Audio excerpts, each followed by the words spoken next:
الرجيم بسم الله الرحمن الرحيم يا أيها الذين آمنوا ادخلوا في السلم كافة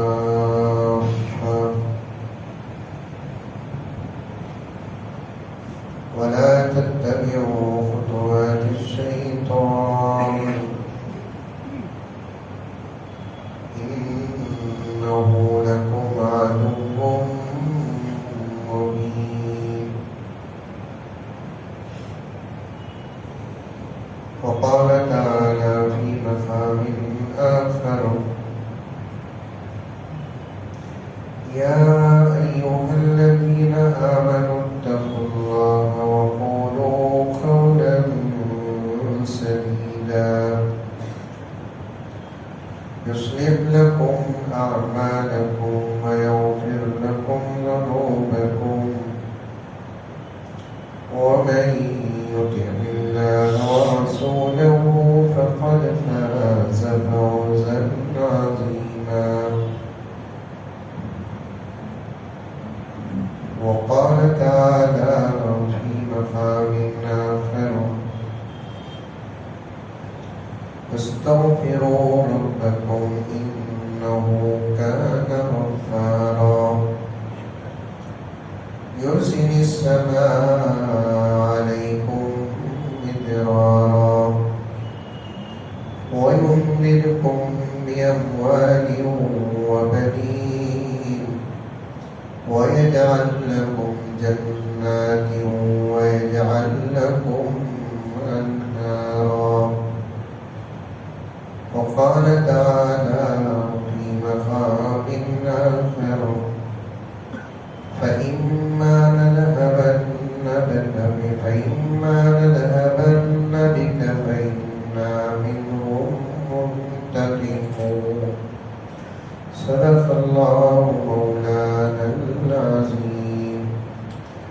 اللهم صل على سيدنا نبينا مولانا محمد وعلى آل سيدنا نبينا مولانا محمد وبارك وسلم. اللهم صل على محمد بعدد أوراق الأشجار وبعدد أقطار الأمطار وبعدد دواب البرار والبحار وعلى آله وصحبه وبارك وسلم. اللهم صل على محمد كما هو أهله ومستحقه. معزز سامعین کرام، پوری محبت کے ساتھ، شوق کے ساتھ، الفت کے ساتھ، پیار کے ساتھ، ادب کے ساتھ، احترام کے ساتھ، اخلاص کے ساتھ دل کی گہرائی سے ایک مرتبہ درود شریف پڑھ لیں۔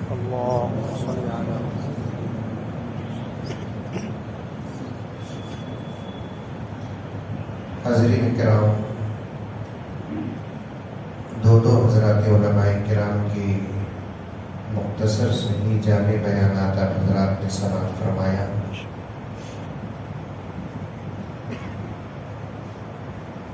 مسجد میں داخل اور حاضر ہوتے وقت حضرت مولانا مصدق القاسمی صاحب دامت برکاتہ کا خطاب چل رہا تھا، اور آپ نے فرمایا میری اور آپ کی اور پوری امت کی کامیابی کو اللہ نے حضور اکرم صلی اللہ علیہ وسلم کی اطاعت کے اندر رکھا ہے۔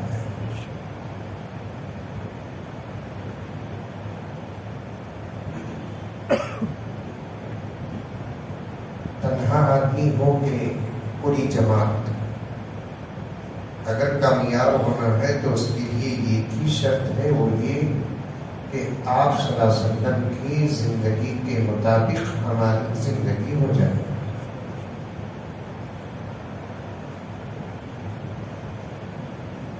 اس شرط کے بغیر 1450 سال سے لے کر اب تک اور قیامت تک نہ کوئی کامیاب ہوا نہ کوئی کامیاب ہوگا. اور یہ بات سمجھ پیاری. نبی کی زندگی اور نبی کی سیرت اور نبی کی سنت کے بغیر جو لوگ اپنی زندگی کو کامیاب سمجھتے ہیں وہ ایک بہت بڑے دھوکے میں مبتلا ہے.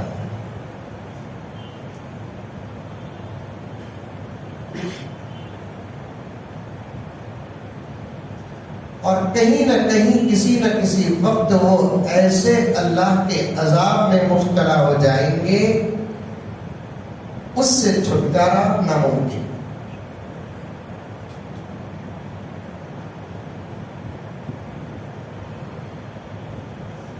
کیونکہ اللہ نے شرط لگا دی ہے.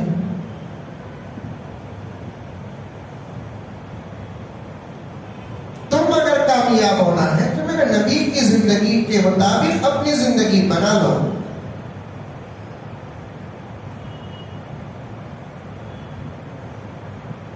تم اگر غریب بھی ہو تو کامیاب ہو جاؤ.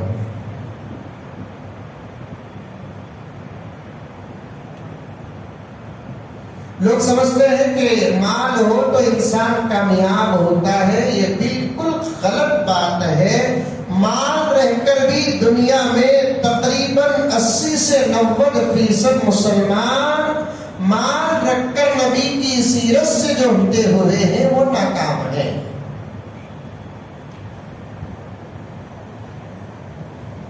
اور جن کے پاس مال نہیں ہے، غربت اور غریبی کا جن کی زندگیوں میں لیبل لگا ہے،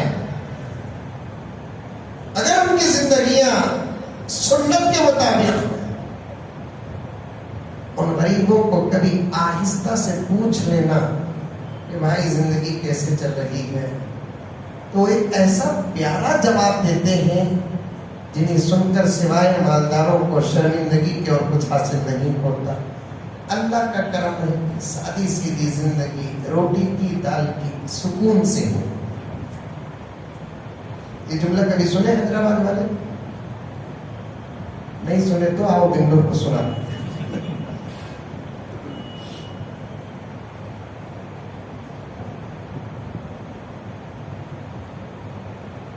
بنگلور میں ایک صاحب ہے، بیوی، اللہ تعالیٰ ان کا عمر میں برکت عطا فرمائے. کل ان کو 11 بچے، ان میں سے 9 بیٹیاں 2 بیٹے. دم جا کو آیا نہیں. کل کتنے بچے؟ 11 بچے. پرزنٹ اب اس دور میں، انکل کے دور میں.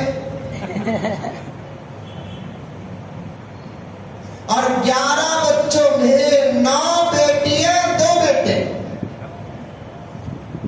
اور خدا بھی امتحان بڑا عجیب و غریب لیتے ہیں اور نتیجہ بھی دیتے ہیں. مسلسل ایک کے بعد ایک، ایک کے بعد ایک، مسلسل 9 بیٹیوں کے بعد 2 بیٹے ہوئے. جب مجھے معلوم ہوئی، ان کے سامنے یہ بات مجھے معلوم ہوئی، تو میں مزاق سے کہنے لگا اللہ سے تمہیں بھی ضد کرنے کو بیٹھ کے، جب تک تو بیٹے دیتا نہیں بیٹیاں جنگی.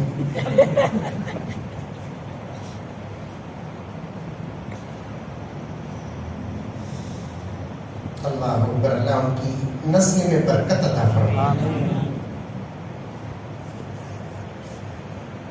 ایک طرف سوچ کر دیکھو، بیوی، خود 11 بچے، گھر میں جب رہیں گے ہر دن عید کا منظر نظر آئے گا.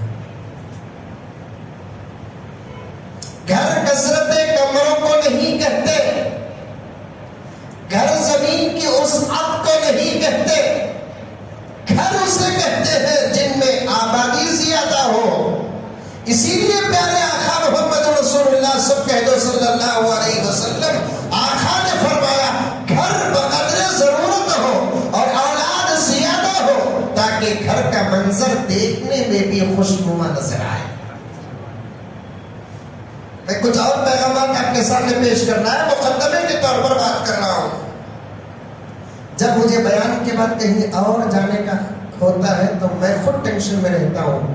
جب مجھے کہیں جانے کا نہیں رہتا، مجھے کسی اور جگہ جاتا ہوں تو ایک فطرت نیند جلدی نہیں آتی۔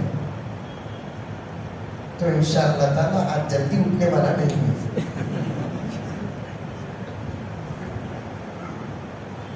سمجھ گئے؟ گھر بقدر ضرورت ہو،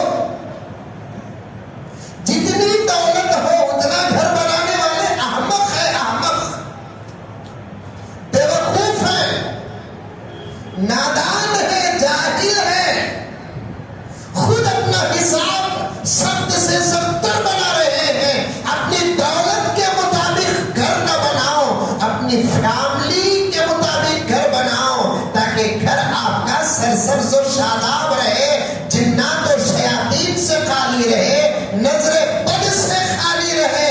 دولت کے مطابق گھر بنانے والوں کے گھر، مجھے معاف فرمائے، ایک عجیب و غریب قسم کا خوف رہتا ہے ایسے لوگوں کے گھروں میں۔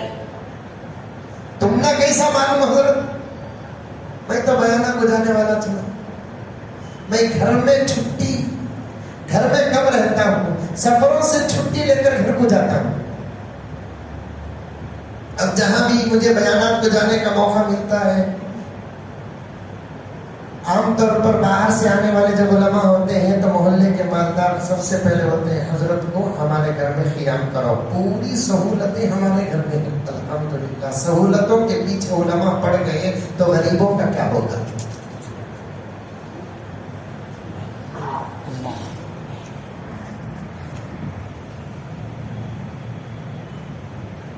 کبھی علماء کو آٹو چلانے والے ہمارے بھائی کے گھر میں بھی رکواؤ، تاکہ ان کو بھی معلوم ہو جائے کہ قوم کی غریبی کیا ہے۔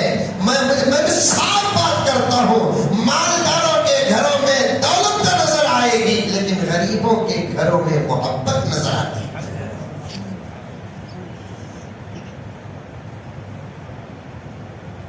یہ باہر سے جتنے بھی آتے ہیں، ان لوگوں کو رہنے سہنے کا اور رکوانے کا جو انتظام ہوتا ہے، عام طور پر کیسے جگہ پر ہوتا ہے، بالکل محلے کے سب سے بڑے جو توپ ہوتے ہیں نا،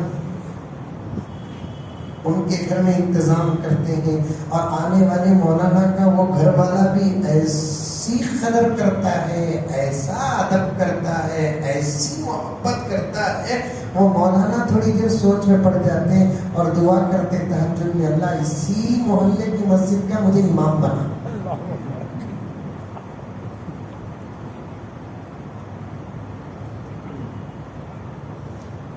باہر سے آنے والے لوگوں کا ادب تو ضرور کرنا ہے، لیکن وہ ادب قابل تعریف نہیں ہے۔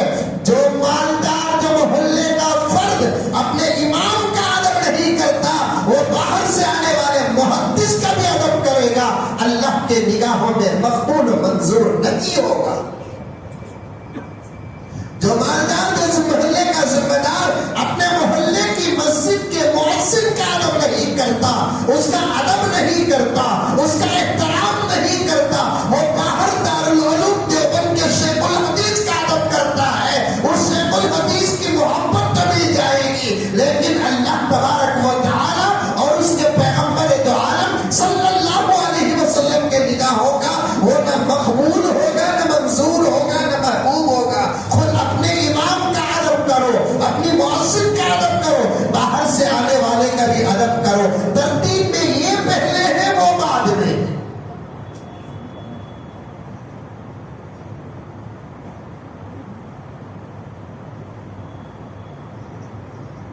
تو غرض میں جاتا رہتا ہوں، مجھے لوگ کہ دوسروں کو بھی رکواتے ہیں، ایسے بڑے بڑے گھر رہتے ہیں۔ کبھی کبھار میرے ساتھ زبیر بھی رہتے ہیں، ایک دو دن کا پروگرام ہے تو تنہا میں رہتا ہوں،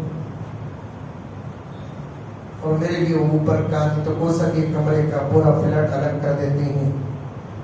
یہ آپ کے ہاں گز کہتے ہیں، ہمارے ہاں اسکوائر فٹ کہتے ہیں. 9 اسکوائر فٹ کا ایک گز ہوتا ہے. 50 60 70 100 گز کا ایک گھر ہوتا ہے. اکیلے مجھے چھوڑ دیتے ہیں, میں اکیلے رہتا ہوں. میں بھی انسان اتنا بڑا نہیں ہوتا کیا؟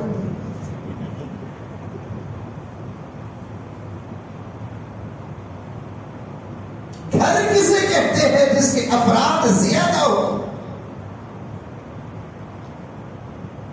اسی لیے پیغمبر دو عالم صلی اللہ علیہ وسلم نے فرمایا کثرت سے بچے پیدا کرو.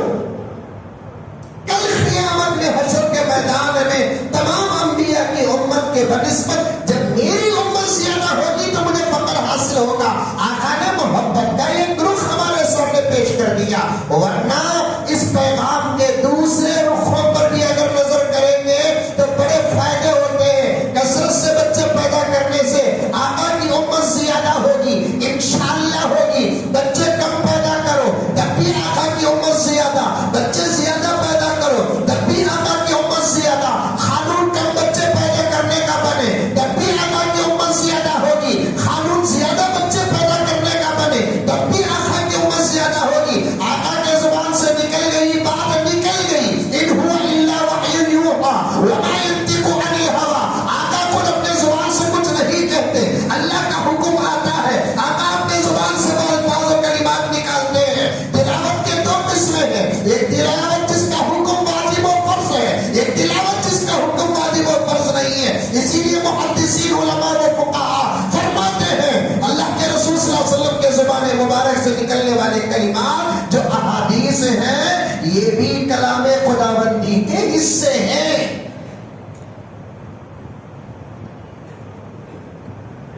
ایک کلام مطلوع جس کی تلاوت ضروری, ایک کلام غیر مطلوع جس کی تلاوت ضروری نہیں,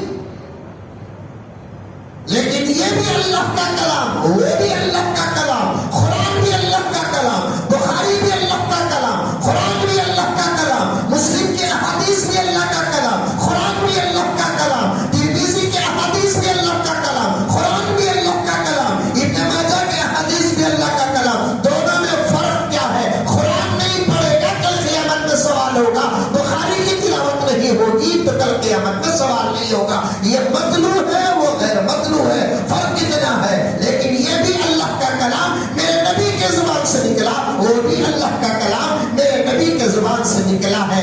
اس کا بھی مقام ہے, اس کا بھی مقام ہے. اس لیے میں کہہ رہا ہوں توجہ کے ساتھ سنو, قانون بنے یا نہ بنے میرے پیغمبر کی امت زیادہ ہوگی, خدا کی قسم زیادہ ہوگی, حقیقت میں زیادہ ہوگی. احادیث کا ذخیرہ اٹھا کر دیکھے, آقا نے فرمایا جنت میں اللہ کے دیدار کے لیے جب صفیں بنے گی 120 صفیں پوری جنتیوں کی ہوں گی, اس میں سے 80 صفیں تنہا میرے آقا صلی اللہ علیہ وسلم کی امت کی ہوگی, اور 40 صفیں تمام انبیاء کی امت کی ہوگی. سبحان اللہ. ان کو ایک ہی سمجھ میں آئی سو بات, ہم لوگ کیا بولے سبحان اللہ, اس سے بڑے. یہاں ایک عجیب و غریب سوال ہے, اس کا جواب بھی دیتا ہوں میں. مولانا سے بھی گزارش ہے کہ توجہ فرمائیں.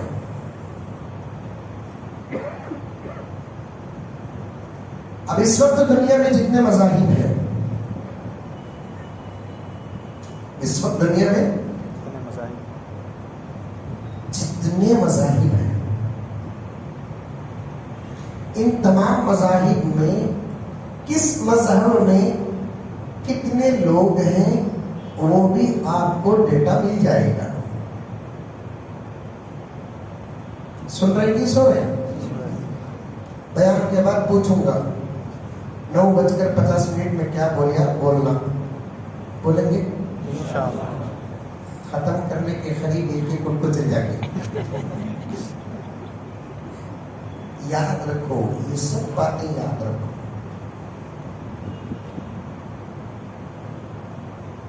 بہت پیارا سوال, گہرا سوال, اور اس سے پیارا جواب, گہرا جواب آپ کے سامنے پیش کر رہا ہوں, کیونکہ حیدرآباد میں پڑھے لکھے حضرات زیادہ ہیں الحمدللہ, اور پڑھے لکھے لوگوں کے بیچ میں بیان کرنا بہت بڑی کرامت ہے. کیونکہ نئی نئی سے سوالہ کرتے ہو لگا. اپنی اسکول اور کالج کی ڈگریوں کو رکھ کر علماء سے سوال کرتے. مجھے جب میں ایک مرتبہ بیان میں بولیا کہ مکھی شہد کی جو ہوتی ہے جب وہ پھلوں سے رس چوس کر لاتی ہے اور اپنے گھر اور اپنے خانے اور دل میں رکھتی ہے تب تک وہ میٹھی نہیں ہوتی چیز، کڑوی یا پھیکی یا کھٹی رہتی ہے.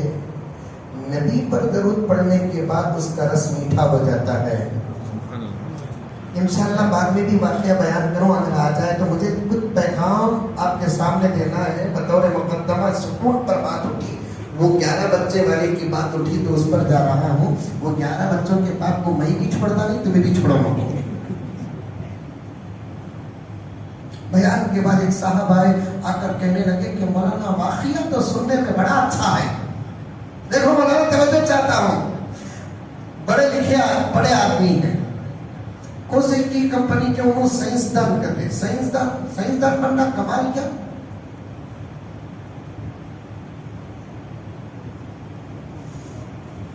اپنا انٹروڈیوس پورا کارڈ گیٹ دے کر بولے مولانا واقعہ تو سننے میں بڑا اچھا ہے لیکن جہاں تک ہماری سائنس کہتی ہے آپ نے جو کہا وہ غلط ہے. میں جلدی گرم ہوتا نہیں، جب گرم ہو جاتا تو جلدی ٹھنڈا ہوتا نہیں. مولانا جہاں تک آپ نے واقعہ بیان کیا، جس انداز سے آپ نے واقعہ بیان کیا، سننے میں تو بڑا مزہ ہے، لیکن ہماری سائنس جہاں تک کہتی ہے آپ نے جو کہا وہ غلط کہا. میں کہا کہ کیا غلط کہا بتا دیجیے، میں اصلاح کر لیتا ہوں. ضروری نہیں کہ میں جو کہوں وہ سچ ہو، لیکن یہ ضروری ہے کہ ہم جن کتابوں پر بھروسہ کر کے پڑھتے ہیں وہ کتابوں کی باتیں صحیح ہیں. سمجھ میں آ رہا ہے جملہ دونوں میں ڈفرنس فرق ہے. میں جو کہوں وہ صحیح ہونا ضروری نہیں. جن کتابوں پر ہمارا اعتبار ہے، جن کتابوں کے مصنفین پر ہمارا اعتماد ہے، ان کتابوں کی باتیں غلط ہو یہ نہیں ہو سکتا. سائنس غلط ہو سکتی ہے، گاندھی کی کتاب کی باتیں غلط نہیں ہو سکتی، سائنس غلط ہو سکتی ہے. فقہا کا اجتہاد و استدلال استنباط غلط نہیں ہو سکتا، سائنس غلط ہو سکتی ہے. حضرت امام غزالی رحمت اللہ علیہ کی کتابوں کی باتیں غلط نہیں ہو سکتی. یہ وہ حضرات ہیں جو دن کے اجالے میں بھی اللہ سے ڈرتے تھے، رات کے اندھیرے میں بھی اللہ سے ڈرتے تھے. وہ تنہا رہتے تب بھی ڈرتے تھے، وہ مجمع و اجتماع میں ہوتے تب بھی ڈرتے تھے. اور یہ لوگ انسانیت کو گمراہ کرنے والی کوئی بات اپنی کتابوں میں لکھ نہیں سکتے. اب انہوں نے کہا کہ مولانا سننے میں تو واقعہ بڑا اچھا لگا، لیکن جہاں تک ہماری سائنس کہتی ہے آپ نے جو کہا وہ غلط کہا. میں نے کہا کہ کیا غلط کہا یہ تو بتا دیجیے. حضرت مکھی جو شہد کی ہوتی نا، انہیں جو رس چوستی نا، وہ لا کر رکھتی نا، اور رکھنے کے بعد وہ جو شہد بنتا ہے، آپ نے کہا کہ رکھنے سے پہلے کھٹا پھیکا میٹھا ہوتا ہے، درود پڑھنے کے بعد وہ میٹھا ہوتا ہے. حضرت وہ کسی بھی کڑوی اور پھیکی چیز کو چوستی نہیں جہاں تک ہماری سائنس کہتی ہے. میں بولے سائنس کیا کہتی ہے وہ چھوڑو، چکے کیا وہ بولو.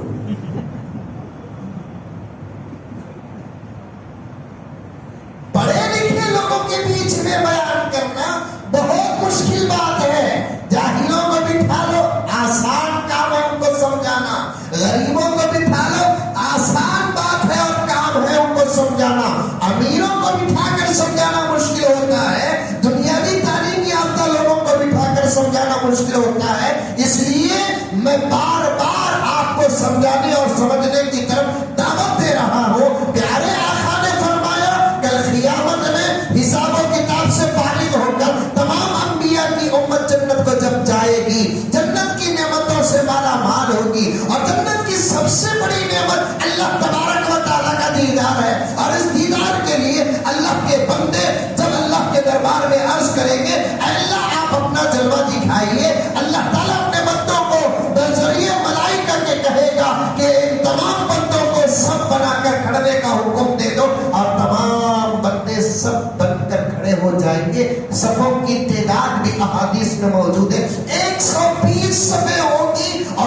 سے 80 صفحے تنہا میرے نبی کی امت کی ہوگی، 20 صفحے دوسرے انبیاء کی امت کی ہوگی،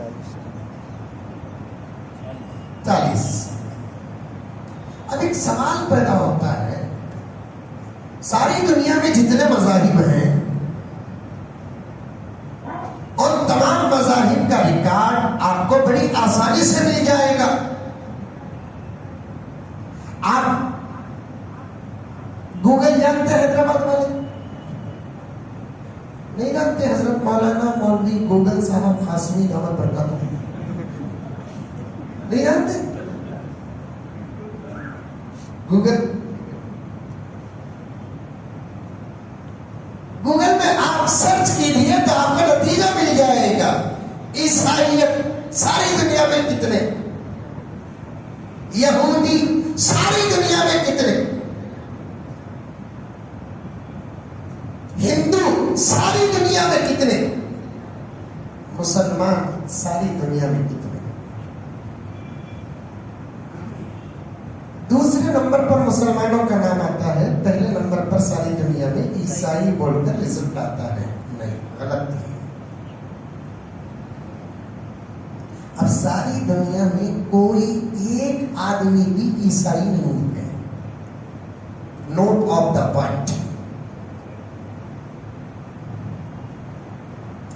ایک آدمی بھی موسوی نہیں ہے۔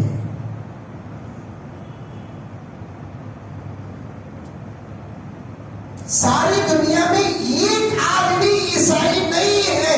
پہچان کے لیے علماء بھی کہہ لیتے ہیں، حقیقت میں وہ عیسائی نہیں۔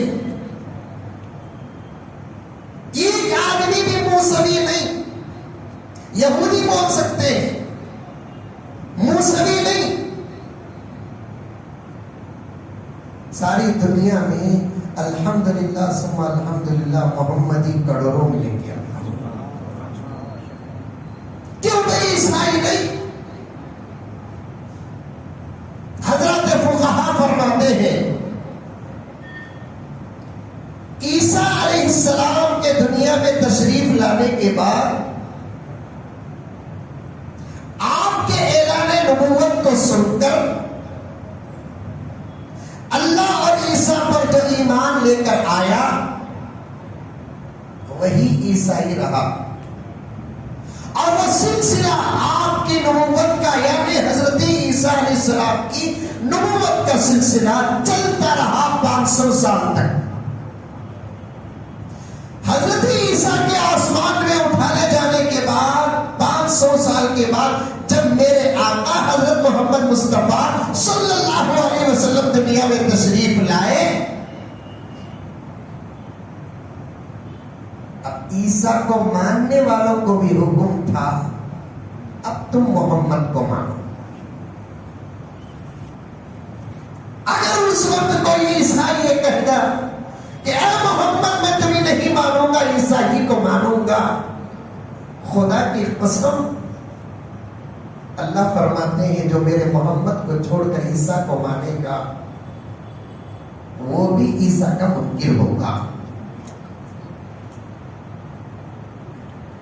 موسیٰ علیہ السلام کی دنیا میں تشریف لانے کے بعد جتنے انبیاء آئے، تمام انبیاء اپنے اپنے نبیوں کی نبوت پر ایمان لے کر آئے۔ موسیٰ کا پیریڈ جتنے سال تھا اتنے سال تک جو موسیٰ پر ایمان لے کر آئے وہی موسوی۔ اب اگر عیسیٰ کے آنے کے بعد کوئی موسیٰ کو ماننے کی بات کرتا ہے وہ موسیٰ کو مان کر بھی منکر، عیسیٰ کو مان کر بھی وہ منکر۔ میرے آقا صلی اللہ علیہ وسلم کے دنیا میں تشریف لانے کے بعد اب کسی نبی کو ماننے کا اعتبار نہیں۔ اب ساری دنیا میں جتنے لوگ عیسیٰ کو ماننے والے ہیں وہ عیسائی نہیں، موسیٰ کو ماننے والے ہیں وہ موسوی نہیں۔ لازمی طور پر نتیجہ آتا ہے آخری پیغمبر حضرت محمد مصطفیٰ صلی اللہ علیہ وسلم کو ماننے والے ہیں، اور 1450 سال سے یہ امت کا حساب صرف اللہ تبارک و تعالیٰ جانتا ہے۔ پیغمبر کا جو فرمان ہے کہ جنت میں 80 صفحے میری امت کی ہوگی، میں عاشق کہتا ہوں، آپ بھی انشاءاللہ کہیں گے وہ 80 صفحے کبھی کی پوری ہو چکی ہے۔ اب تو دنیا والے کہتے ہیں بچے اتنے پیدا کرنا، اتنے پیدا کرنا، اتنے پیدا کرنا، اب لاکھ قانون بنے، یہ عاشق کہتا ہے وہ 80 صفوں کی تعداد الحمدللہ پوری ہو چکی ہے، اب امت کے کم یا زیادہ ہونے کا 80 صفوں پہ کوئی اثر نہیں پڑے گا۔ کیوں نہیں پڑے گا؟ علماء بیٹھے ہوئے ہیں، بڑے ہی ادب اور احترام کے ساتھ مضبوط بات بیان کرنا ہے۔ اب جو اس کے بعد جو امت کا حصہ پیدا ہوگا وہ تعداد معقول تعداد نہیں ہوگی، وہ تعداد معقول تعداد نہیں ہوگی، اس لیے کہ قیامت قریب ہے۔ چند دنوں میں پیدا ہونے والی امت کا حصہ 80 صفوں کو پر یا 80 صفوں پہ اثر پیدا نہیں کرے گا، وہ تعداد پیدا ہو چکی ہے۔ اب تو قیامت بہت قریب ہے اور اس فاصلے اور مسافت میں کتنے لوگ پیدا ہو جائیں گے اور کیا اثر پڑے گا اللہ ہی بہتر جانتا ہے۔ اس سے ڈرنے کی کوئی ضرورت نہیں۔ قانون بن رہا ہے یا بن چکا ہے یا دوسری اسٹیٹوں میں بنا ہے، ملک کے اندر قانون بننے والا ہے۔ اللہ اکبر، ملک تو ملک۔ آج ایسے دور سے میں اور آپ گزر رہے ہیں، مجھے معاف فرمائے، حالات تمہارے سامنے پیش کر رہا ہوں۔ آج میں اور آپ، ہماری یہ نسلیں ایسے دور سے گزر رہی ہے، صرف ہمارے ملک کے نئے قانون تو دور کی بات، ساری دنیا کے کوئی قانون پر، ساری دنیا کے کسی قانون پر انسانیت فخر نہیں کر سکتی۔ ایسے ایسے قانون بن رہے ہیں، ایسے ایسے عدالت کے فیصلے ہو رہے ہیں، شرم سے سر جھک رہا ہے، شرم سے سر جھک رہا ہے، شرم سے سر جھک رہا ہے۔ آج ہی میں ایک خبر پڑھا، عدالت میں ایک عورت جا کر کہہ رہی ہے میرے 50 سال ہو گئے، جس امریکہ کو اپنی تہذیب پر، جس یورپی ممالک کو اپنی تہذیب پر، اپنی ترقی پر ناز ہے، اور اس کی ترقی کے پیچھے ہماری نئی نسل پیچھے جا رہی ہے، ان کی نقل کو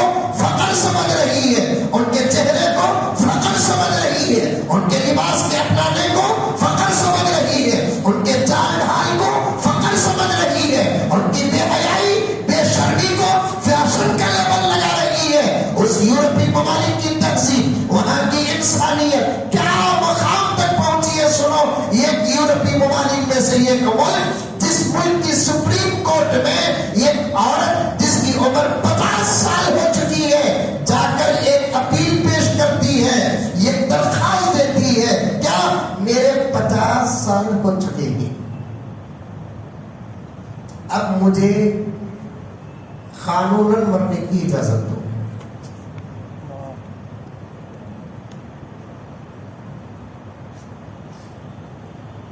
ساری دنیا میں ہر دھرم کے نزدیک خودکشی حرام ہے۔ میں حرام کا لفظ ہمارے مذہب کو سامنے رکھ کر بولوں تو یہ تو اللہ اور اس کے رسول کا قانون ہے، دوسرے مذہب میں بھی بہت بڑا پاپ ہے خودکشی کرنا۔ کوئی دھرم اپنے ماننے والے کو مرنے کی اجازت دیتا نہیں۔ 50 سال عورت جا کر عدالت میں کہتی ہے کہ مجھے مرنے کی اجازت دے، جب پوچھتا ہے کیا پوچھتا ہے، آپ کیوں مرنا چاہتی ہے، تو ایسا جواب دیتی ہے وہ۔ پہلا جواب دیتی ہے کہ میری عمر 50 سال ہو چکی ہے، دوسرا جواب دیتی ہے کہ میرے بچے بڑے ہو چکے ہیں اور میرے بچوں پر مجھے گارنٹی نہیں ہے کہ میرے اس بڑھاپے کا وہ پورا ساتھ دیں گے۔ اب تو ماحول اچھا ہے، میری حالت خراب ہو کر میرے بچے مجھے راستے کا جانور بنا کر چھوڑنے سے پہلے میں ایک عزت کی موت مرنا چاہتی ہوں۔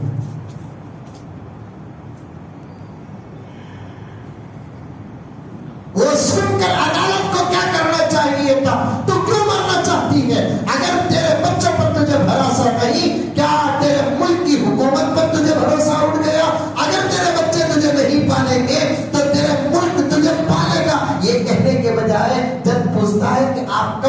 چاہتے ہیں تو وہ جواب دیتی ہے کہ فلاں مہینے کی فلاں تاریخ کو فلاں دن کو صبح کو اٹھنے کے بعد میری مرضی کا میں ناشتہ کر کے مرنا چاہتی ہوں. عدالت اسے مکمل ان تمام باتوں کی اجازت دے بھی دیا.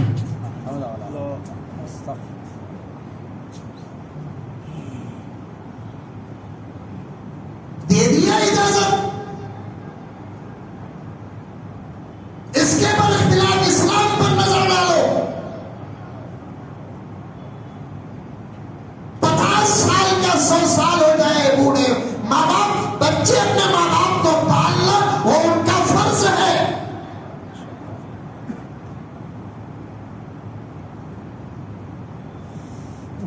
اولڈ ایج ہوم کی اسلام میں دور دور تک کوئی گنجائش نہیں.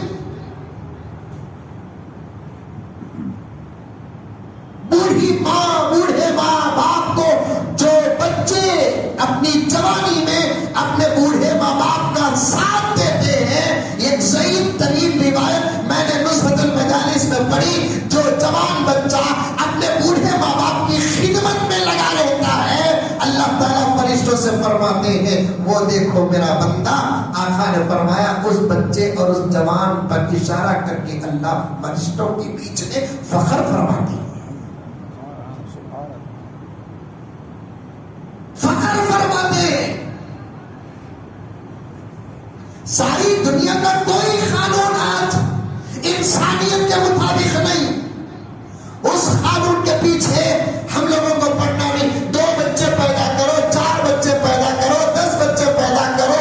جو کھوٹا تھا میرے آقا کی امت کا وہ کھوٹا پورا ہو گیا. اب 2 بچے پیدا کرو کہ 10 بچے پیدا کرو میرے آقا کی امت کی ان سبوں میں کوئی فرق آنے والا نہیں ہے. آپ سمجھتے ہیں ملک کی پاپولیشن کو کم کرنے کے لیے 2 بچوں کا قانون بنایا جا رہا ہے. نہیں, کہیں مسلمان زیادہ نہ ہو جائے اس لیے قانون بناتے ہیں. چاہے ہمارے ملک ہندوستان کے اندر ہو, چاہے امریکہ کے اندر ہو, چاہے سوئٹزرلینڈ کے اندر ہو, چاہے نیوزی لینڈ کے اندر ہو. یہ 2 بچوں کی جو بکواس ہے ساری دنیا میں انسانیت زیادہ ہو جا رہی ہے اس لیے نہیں بنایا جا رہا ہے. راشن کم ہو جا رہا ہے اس لیے نہیں بنایا جا رہا ہے. چاول کم ہو جا رہا ہے اس لیے نہیں بنایا جا رہا ہے. میرے رب کی قدرت پر غور کرو. ہندوستان میں جب 5 لاکھ تھے اللہ اس موافقت سے زمین سے اناج اٹھایا. جب 50 لاکھ تھے اس موافقت سے اناج اٹھایا. جب 1 کروڑ تھے اس موافقت سے اناج اٹھایا. جب 10 کروڑ بنے اس موافقت سے اناج اٹھایا. جب 50 کروڑ تھے اس موافقت سے اناج اٹھایا. 100 کروڑ بنے اس موافقت سے اناج اٹھایا. کیونکہ رزق کا مالک دنیا کا کوئی انسان نہیں, رزق کا مالک اللہ تبارک و تعالی ہے. اور یہ بات اتنی آسانی کے ساتھ سمجھ میں آتی ہے کہ ایک پاگل بھی اس فلسفے کو سمجھ سکتا ہے. ساری دنیا میں چاول کم ہو رہا ہے اس لیے 2 بچوں کا قانون بن رہا ہے. گیہوں کم ہو رہا ہے اس لیے 2 بچوں کا قانون بن رہا ہے. پانی کم ہو جا رہا ہے اس لیے 2 بچوں کا قانون بن رہا ہے. کوئی اور قسم کا اناج کم ہو رہا ہے اس لیے قانون بن رہا ہے. ذرا غور کر کے دیکھو اناج کتنا زیادہ ہے.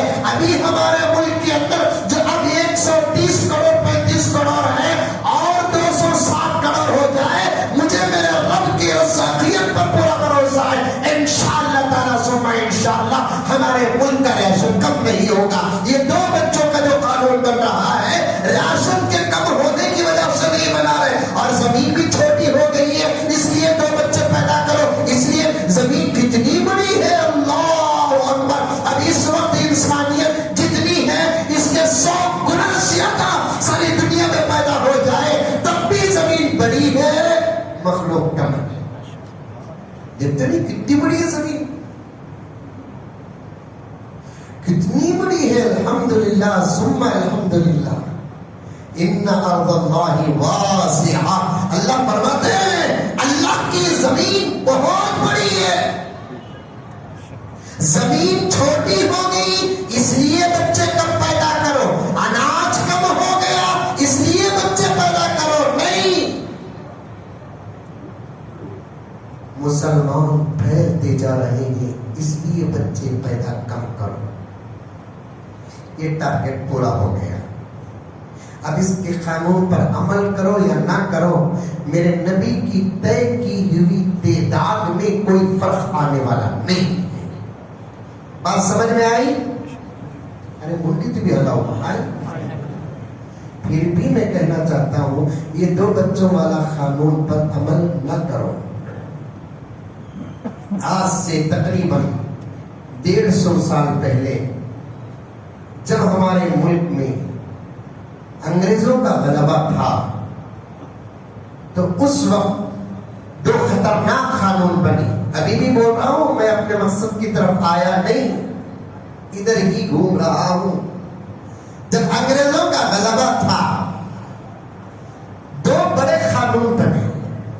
ایک قانون 2 بچے پیدا کرنے کا، دوسرا قانون گائے کے گوشت کو نہ کھانے کا۔ تھانوی نے لکھا ہے، انگریزوں کے ہاتھ میں ملک پورا قبضے میں چلا گیا۔ اور آزادی کیا ہے اس وقت اچھلنے والوں کے باپ دادا جانتے تک نہیں تھے۔ وہ جو ہزاروں خدا کی غلامی کو اپنا کر عادت ہے، ایک انسان کی غلامی کو برداشت کیسے نہیں کریں گے؟ آزادی کیا ہے؟ آزاد کیا ہے؟ یہ تو اسلام بتایا، مسلمان جانتے۔ اس لیے انگریزوں کے ملک میں تسلط کے بعد اس ملک کا کوئی دھرم، کوئی مذہب سب سے زیادہ برقرار ہوا، وہ مذہب اسلام اور مسلمان۔ اور انگریزوں نے جتنے بھی قانون اس ملک کے اندر لاگو کیے اور کرتے رہے، وہ تمام قانون اسلام اور مسلمانوں کے خلاف میں لاگو کرتے رہے۔ یہ قانون بتاؤ تو ہندوازم کے خلاف رہا ہو، یہ قانون بتاؤ جو سکھ مذہب کے خلاف رہا ہو۔ لیکن میں اس وقت چاہوں تو کتاب کھول کر بتا سکتا ہوں، 20 قانون انگریزوں نے بنائے اور وہ تمام قانون اسلام کے خلاف تھے، مسلمانوں کے خلاف تھے۔ 2 بڑے سخت قانون اٹھے اور ان قانونوں کے خلاف میں علماء کو کھل کر فتویٰ دینا پڑا۔ ایک قانون انہوں نے بنایا 2 ہی بچے پیدا کرنا ہے، دوسرا قانون بنایا گائے کا گوشت نہیں بکے گا اور ہندوستان میں گائے نہیں کٹے گی۔ اس قانون کے خلاف میں اللہ تعالیٰ ہمارے اکابر کی ارواح کو جزائے خیر عطا فرمائے، ہمارے اکابر کے جرت کا صدقہ ہماری ان نسلوں کو عطا فرمائے، ان کے حوصلوں کا صدقہ ہماری اس نسلوں کو عطا فرمائے۔ ہمارے اکابر نے فوراً قلم اٹھایا، کسی نے ہندوستان کی آزادی کے لیے قلم اٹھایا، کسی نے مسلمان اور اسلام کے خلاف بننے والے قوانین کے خلاف قلم اٹھایا۔ فوراً کہا 2 بچے نہیں بلکہ زیادہ سے زیادہ بچے پیدا کرنا اس وقت امت کے اوپر دوسرے فرائض کے ساتھ یہ بھی ایک فرض ہے۔ دوسرا فتویٰ کیا دیا؟ جن علاقوں میں مسلمان عقیدتاً گائے کا گوشت نہیں کھاتے، طبعاً نہیں، عقیدتاً، دونوں لفظ میں فرق نظر آ رہا ہے۔ طبیعت کی وجہ سے کچھ لوگ کا گوشت نہیں کھاتے کیونکہ الرجی ہو جاتی ہے، کھجلی ہوتی ہے، کھانے سے گرمی پیدا ہو جاتی ہے، بے قراری ہوتی ہے، اسے کہتے ہیں طبیعت اور طبعاً۔ اگر اس وجہ سے کوئی گائے کا گوشت نہیں کھاتا تو اس سے کوئی سوال نہیں، وہ معاف ہے، معاف۔ علماء نے فتویٰ دیا جن علاقوں میں، جن لوگوں کے بیچ، جن خاندانوں میں گائے کا گوشت طبعاً نہیں، عقیدت نہیں کھاتے، ان لوگوں کو سن لینا چاہیے کہ اس دور میں گائے کا گوشت کھانا واجب ہے اگر ملتا ہے۔ تھانوی نے ان فتووں کو نقل کیا ہے۔ یہ 2 بچے پیدا کرنے کا قانون یا گائے کے گوشت کا قانون یہ نئے قانون نہیں، ڈرنے کی کوئی ضرورت نہیں۔ ایسے قانون پیدا ہوئے اور ایسے قانون آپ خود ختم ہو گئے۔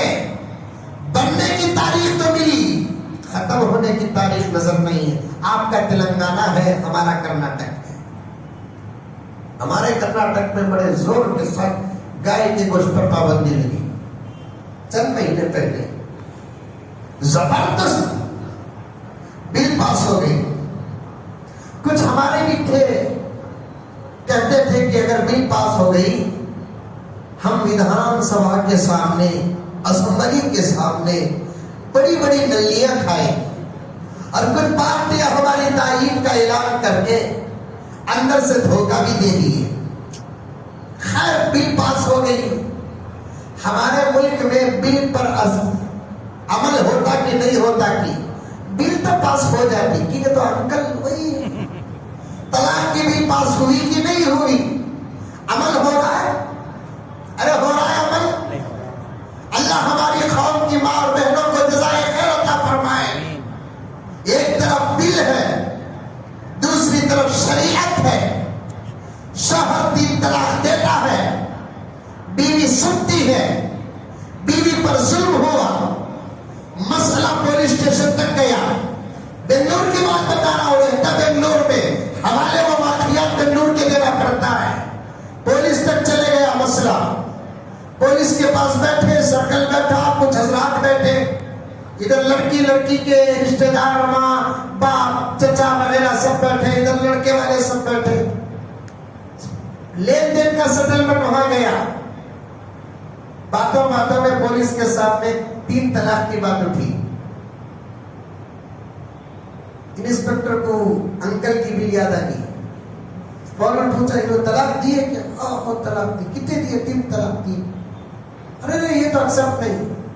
لڑکی فوراً ٹیبل مار کر کہتی ہے صاحب لین دینے کا سیٹلمنٹ کرنے کے لیے آئے سو، طلاق ہوئی کہ نہیں ہوئی کہ وہ سیٹلمنٹ کرنے نہیں آئے. فوراً لڑکی شادی شدہ مطلقہ جس کی زندگی برباد ہوئی، غفلت میں شوہر نے طلاق 3 عطا کر دے دیا. اب پولیس کو ایک ہاتھ میں بہت بڑی چیز ملی اور وہ کہنے لگا کہ 3 طلاق کے خلاف تو بل پاس ہو گئی. سب خاموش تھے. لڑکی نے کہا سب لین دین کا سیٹلمنٹ کرنے آئے سو، کرتے ہی نہیں کرتی. طلاق ہوئی کہ نہیں ہوئی کہ یہ کرنے نہیں آئے. تمہیں کیا وہ دفاع؟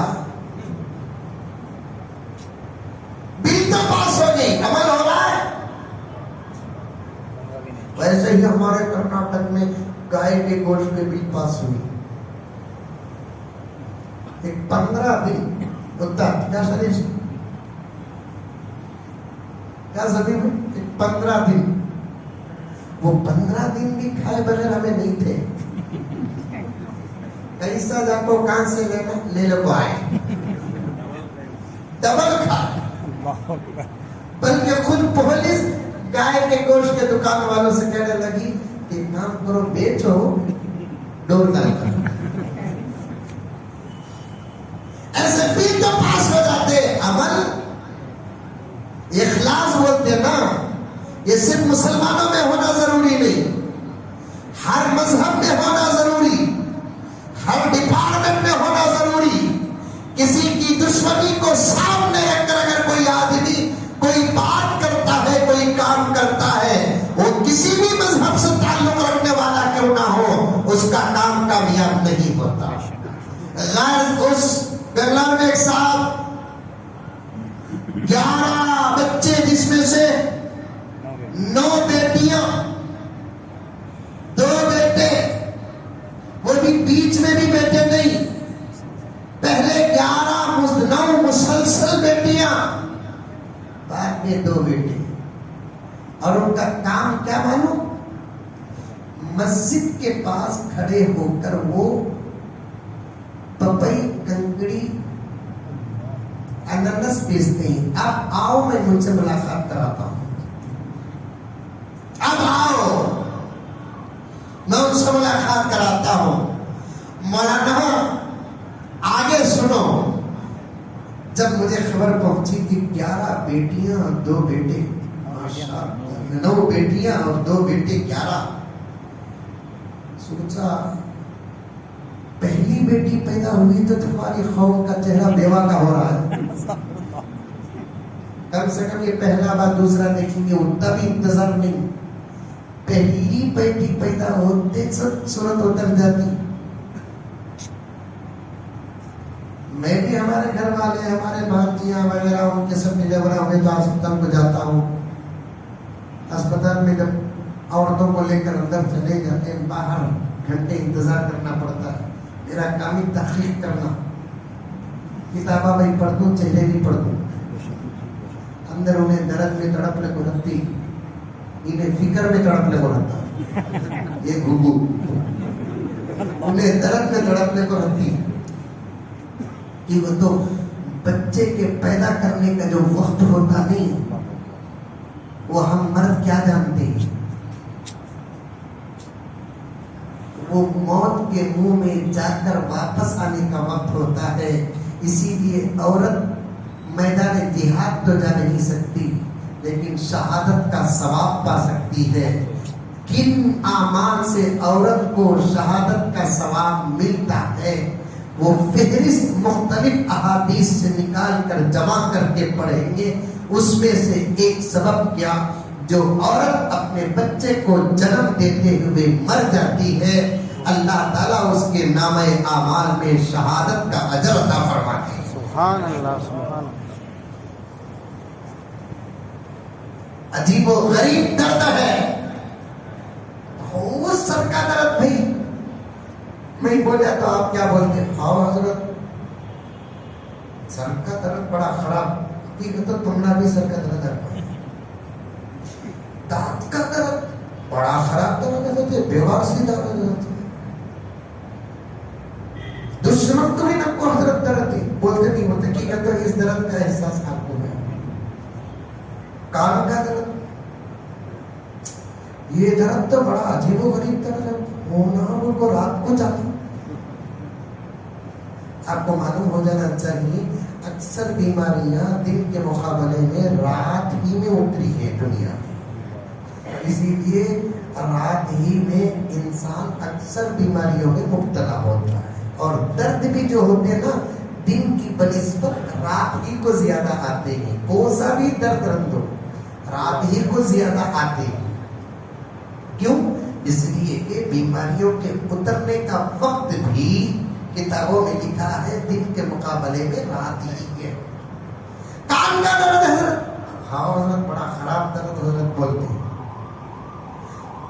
کس کی طبی ماں یا کس کی طبی بیوی یا کس کی طبی بیٹی یا کس کی طبی بہن اگر بولی بچہ پیدا کرنے کا درد بڑا سخت ہوتا ہے, سن کو کوئی مرد بولتا کہ ہاؤ بڑا خراب درد بولتا ہے کہ نہیں بولتا. نہیں معلوم نہیں معلوم. حضرت مولانا حکیم اختر صاحب رحمت اللہ علیہ ارشاد فرماتے ہیں اللہ تعالیٰ جزائے خیر عطا فرمائے. حضرت نے فرمایا اللہ تعالیٰ کسی مرد کو اولاد عطا فرما دے, ادھر بچہ پیدا ہوا, نرس آ کر کہتی ہے ڈاکٹر آ کر کہتا ہے مبارک ہو تمہیں بیٹا ہوا تمہیں بیٹی ہوئی. اس کا باپ کو چاہیے کہ وہ خدا کا شکر ادا کرے. جب اندر دیکھنے کے لیے جائے بچے کو بعد میں دیکھے, بیوی کا شکریہ پہلے ادا کرے. سبحان اللہ. پہلے بیوی کو دیکھے, پہلے خیریت و عافیت پوچھے. بیگم جب کر کے حیدرآباد میں کیا کہ اچھی ہے ایسا بولتے کیا. ساری دنیا کی زبان آج اتنی غلیظ ہو گئی. قریب میں بھی ایک جگہ پر بیان تھا تو وہاں بھی میں نے بات آ گئی تو عرض کی دیا کر دیا. زبان پیاری بناؤ دوستو. انسان کی پہچان زبان سے ہوتی ہے. زبان پیاری بناؤ, میٹھی بناؤ زبان. ادھر مرد بھی ادھر عورتیں بھی. کبھی علماء کے سامنے زبان کے عنوان پر بات کریں گی. بیوی کی طرف جا کر دیکھیں بیوی کو پہلے خیریت پوچھیں,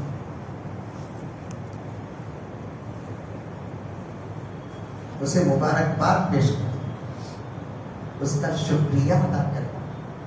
عورتوں کا بھی انتظام ہے تو خوش ہوئی ان کے میں پوری دعائیں میرے اکاؤنٹ میں. شکریہ ادا کرے بیگم, بہت بہت شکریہ, آپ نے ہمارے بچے کو جنم دیا کہ نہیں دیا؟ ایسا ہے کہ نہیں ہے؟ شکریہ ادا کرنا کہ نہیں ادا کرنا؟ نوجوانوں تم سنو پہلے, بیگم بہت شکریہ آپ کا, آپ نے ہمارے بچے کو جنم دیا. 9 مہینے آپ بہت تکلیف برداشت کی, اللہ آپ کو جزائے خیر عطا فرمائے. جب مدت مکمل ہوئی اور سخت پریشانی میں آپ مبتلا ہوئے, اللہ نے ہمیں خوشیاں عطا فرمائی. اگر اللہ تعالیٰ پیسے دیا ہے تو پوچھو بیگم کیا ہوگا. ہمیں برتھ ڈے میں پوچھتے سو, اینیورسری میں پوچھتے سو کیا ہونا بیگم, کیا دیتی تمہیں, انہیں پوچھتی. تمہیں پوچھو چاند بھی نہ لگا اس کے باپ کا, تمہیں پوچھو چاند بھی لے کر آ جا تو کیسا جاتا تھا وہاں تک. فرسٹ فلور سے گریا تو زندگی بھر اٹھتا نہیں, بیساکھی ہاتھ میں آ جاتی, 4.5 لاکھ کلومیٹر جاتا کرتے توڑ لگانے کے واسطے. بولے تھے بھی جملے وہ بولنا جس پر عمل آسان ہو. کیا دیتی تمہیں؟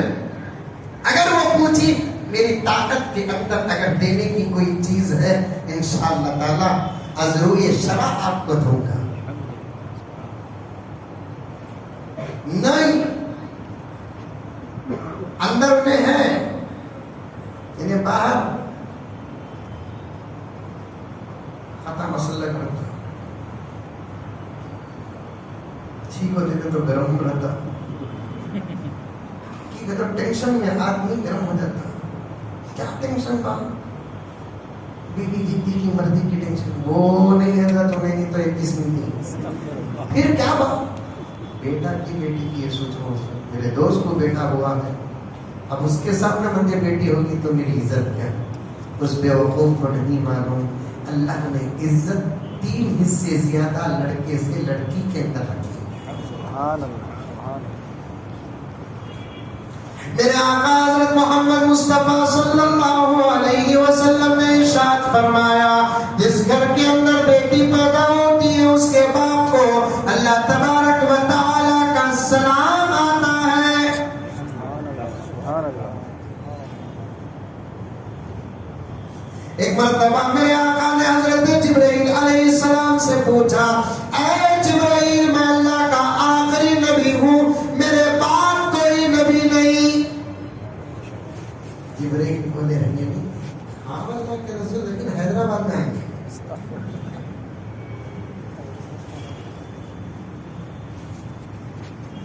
دیوانے, پاگل, احمق, بیوقوف, نادان,